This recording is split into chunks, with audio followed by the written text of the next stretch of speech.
Selamat siang, salam sejahtera untuk kita semua. Yang saya hormati Kapolres Metro Jakarta Barat.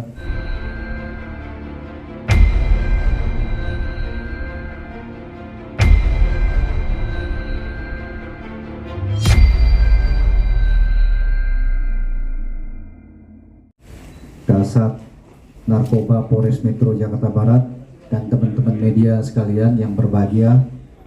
Pada kesempatan siang hari ini saya dan juga Pak Kapolres akan menyampaikan terkait dengan pengungkapan kasus penyalahgunaan penggunaan narkotika jenis psikotropika yang dilakukan oleh seseorang yang juga merupakan public figure.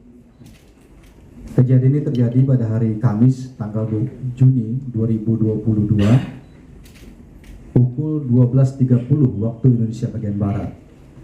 Kemudian tempat terjadinya ini di Jalan Cilandak, Jakarta Selatan, tepatnya itu di Kos Cilandak Highland 2 kamar 208. Kemudian tersangka yang diamankan oleh penyidik dari Sat Narkoba Polres Metro Jakarta Barat atas nama Andri Bayu Aji alias AB. Kemudian telah dilakukan tes urin positif mengandung benzodiazepin. Yang bersangkutan ini merupakan salah satu personil dari grup band yang ada di tanah air yaitu Kaitna dan masih aktif. Kemudian kronologis penangkapan bisa saya sampaikan bahwa ini berawal dari adanya informasi masyarakat yang diterima oleh pihak kepolisian terkait dengan penggunaan narkotika di tempat yang bersangkutan. Kemudian dilakukan pendalaman di bawah pimpinan langsung Kasat Narkoba Polres Metro Jakarta Barat. Kemudian hasil pengembangan dilakukanlah penangkapan dan penggeledahan terhadap saudara Andre Bayu Aji alias Andre. Kemudian disita barang bukti berupa 45 butir valdimek diazepam. Menurut pengakuan saudara Andre yang telah lakukan pemeriksaan oleh penyidik, mengakui bahwa mengkonsumsi obat tersebut untuk menenangkan diri atau untuk mempermudah dia tidur sejak tahun 2017 sampai dengan tahun 2018 saat melakukan pengobatan, dan sepanjang tahun 2020 sampai dengan 2022 yang bersangkutan juga membeli valdimek diazepam secara online. Kemudian ini semestinya obat ini hanya bisa didapat dengan resep dokter, tetapi yang bersangkutan mendapatkannya tanpa resep dokter.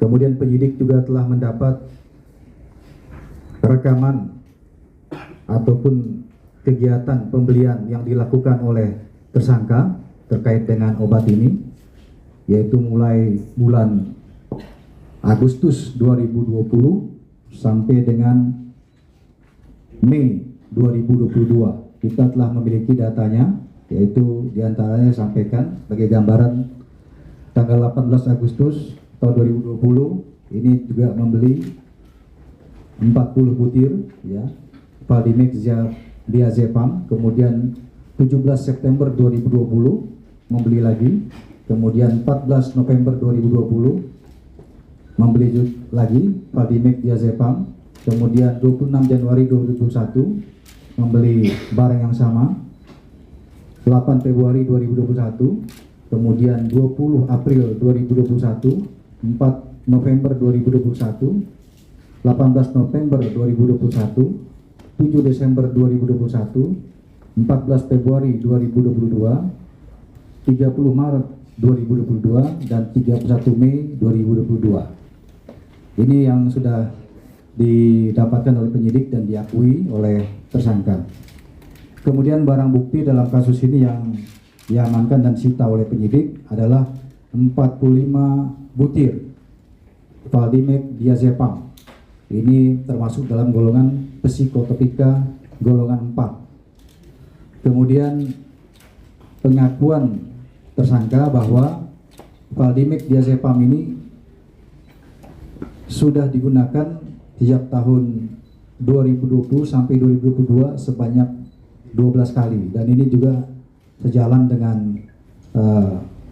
hasil yang kita dapat melalui pembelian yang dilakukan oleh tersangka melalui online.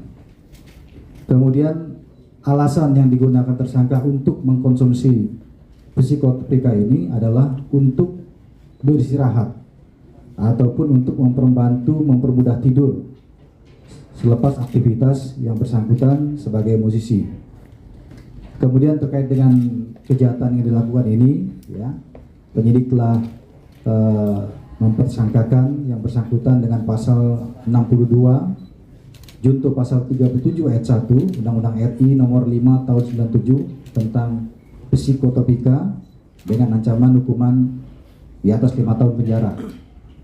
Kemudian kita juga telah memiliki rencana tindak lanjut terkait dengan tersangka ini, yaitu penyidik dari Sat Narkoba Polres Metro Jakarta Barat akan melakukan koordinasi dengan BNNP Provinsi DKI ya untuk dilakukan asesmen sejauh mana penyalahgunaan psikotropika tersebut. Tentu nanti hasil asesmen yang dilakukan ini akan menentukan langkah berikutnya terkait dengan penyidikan terhadap yang bersangkutan. Jadi sekali lagi rekan-rekan, Polda Metro Jaya khususnya Polres Metro Jakarta Barat berkomitmen terus dalam rangka pemberantasan tindak pidana narkoba, dan sudah berulang kali kami menyampaikan dari Polda Metro Jaya bahwa narkoba ini adalah kejahatan yang dikategorikan sebagai extraordinary crime karena begitu berbahaya, bisa merusak generasi bangsa, moral pemakainya, dan tentunya kejahatan ini harus diberantas bersama-sama. Demikian yang disampaikan oleh saya. Nanti kami akan perlihatkan barang bukti yang didapat oleh penyidik. Setelah itu kalau ada pertanyaan dari rekan-rekan kita akan persilakan.